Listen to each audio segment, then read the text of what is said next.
My husband took everything in the divorce. He had no idea what he really took. The call came while the judge was still speaking, a vibration against my palm. Subtle, insistent, the kind of interruption that feels deliberate, even when it isn't. I didn't look down. I kept my eyes on my husband, ex-husband now, standing a few feet away, posture straight, expression rehearsed. He looked victorious in that quiet way men do when they believe the outcome has already been decided, when they believe the numbers tell the whole story. The judge finished, the gavel tapped, a life was divided into columns, assets to him, property to him, accounts to him, everything. My phone vibrated again. I exhaled slowly and finally glanced down. One message, no name. It's done, he signed. I felt something settle into place behind my ribs. Not relief, not joy, alignment. Across the room, my husband caught my eye. He smiled, small, satisfied. The smile of a man who believes he has stripped someone bare. I nodded once in return. Agreement, he would think. Surrender. The phone vibrated a third time. You were right, he never checked. I slid the phone back into my bag, hands steady. The courtroom doors opened. People stood, chairs scraped. My husband leaned close as we passed each other. Take care of yourself, he said softly, almost kind. I met his gaze. I already have. He didn't understand the sentence, not yet. The betrayal didn't arrive loudly. It crept. It settled into the corners of our life and waited for me to notice.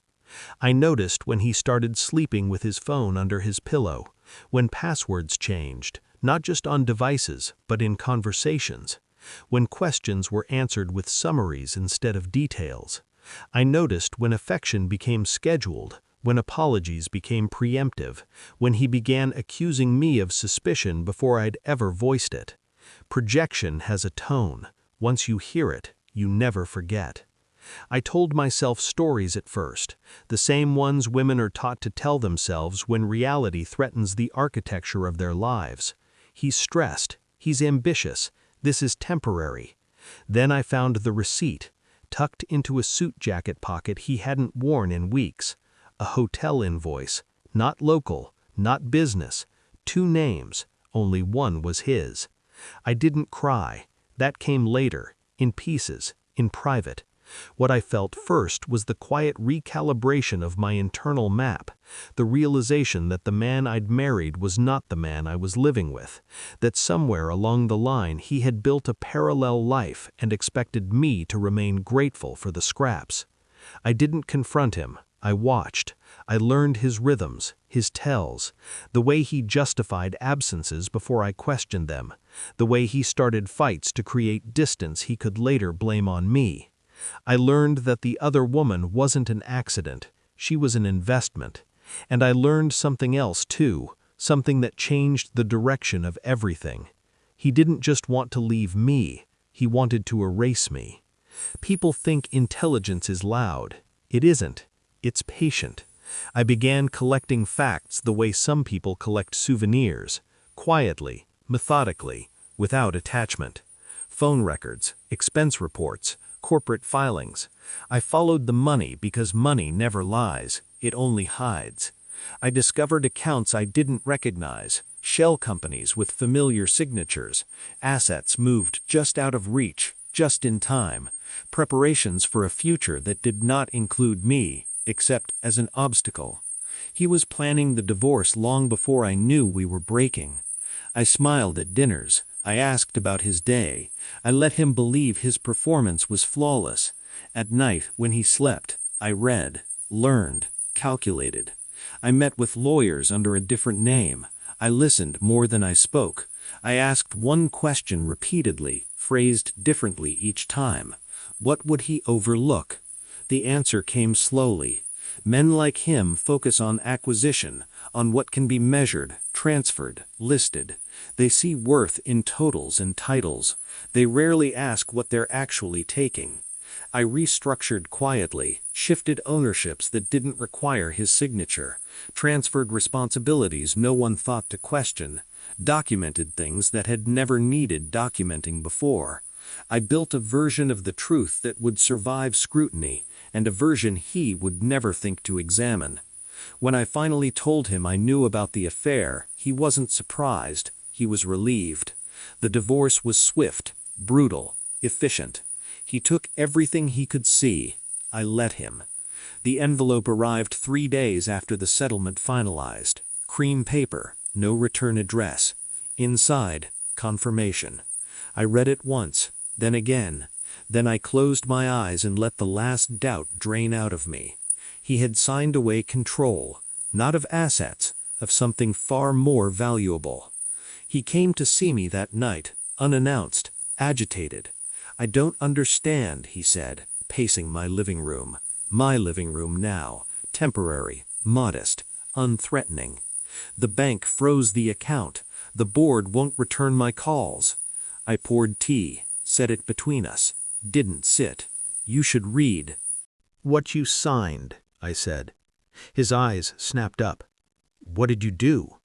I handed him a folder, not thick, just enough. He flipped through it, slower with each page. His breathing changed, shallow, uneven. "What is this?" he whispered. "Your signature," I said. "Your authority, your legacy." His hands began to shake. "You transferred operational control," I continued. "You assumed ownership meant power. You were wrong." He looked at me then, really looked, as if seeing me for the first time.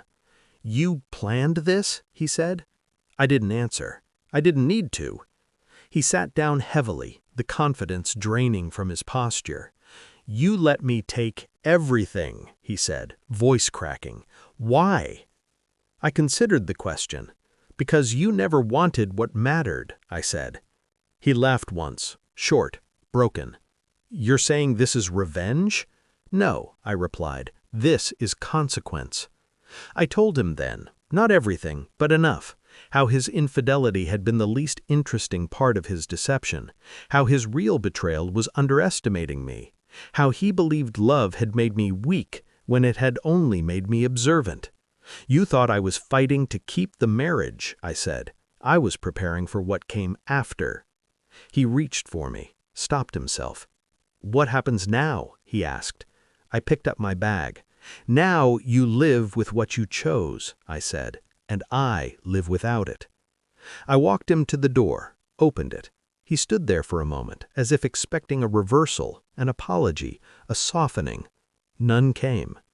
When the door closed behind him, I locked it, and felt nothing. People asked how I survived losing everything. I let them believe that was the truth.